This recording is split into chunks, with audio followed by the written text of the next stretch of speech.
তুমি তুমি নিশ্চয়ই কালকে রাত্রে আমার ছেলের খুন করে ফেলাইছো। আমার ছেলে খুন করে ফেলাইছে আল্লাহ। নিজের জামাইরে খুন করতে পারি? ও খুন হয় নাই? না।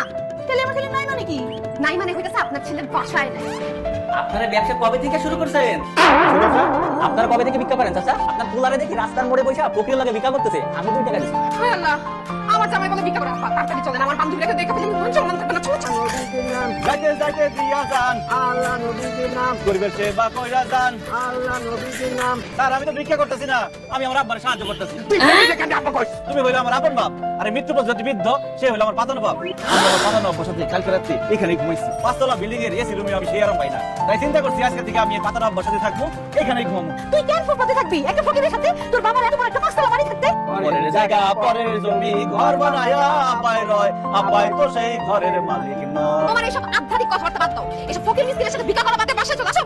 দুনিয়ার সবাই ভিক্ষা চায়, আমি কেন ভিক্ষা চাওয়া বাদ দিয়ে বাসায় যাবো? কেউ টাকা পয়সা ভিক্ষা চায়, কেউ প্রেমিকার কাছ থেকে প্রেম ভিক্ষা চায়, কেউ স্ত্রীর কাছ থেকে ভালোবাসা ভিক্ষা চায়, নেতারা জনগণের কাছ থেকে ভোট ভিক্ষা চায়, জনগণ নেতার কাছ থেকে সুযোগ সুবিধা ভিক্ষা চায়। ভিক্ষা ছাড়া দুনিয়া চলে না। হইছে মানলাম, মাইনা দিছি তোর কথা। আমি তোর সব কথা মাইনা নিলাম। আমরা আসলেই সবাই ভিক্ষুক। আসলে যদি তোমরা ভিক্ষুক হয়ে থাকো তাহলে দাঁড়ায় আছো কেন? লাইন ধরে বসে পড়ো। আমি জীবনে ওই রাস্তার মধ্যে বসে ভিক্ষা করব না। তাহলে আমি জীবনে কোনোদিন বাসায় ফিরে যাবো না।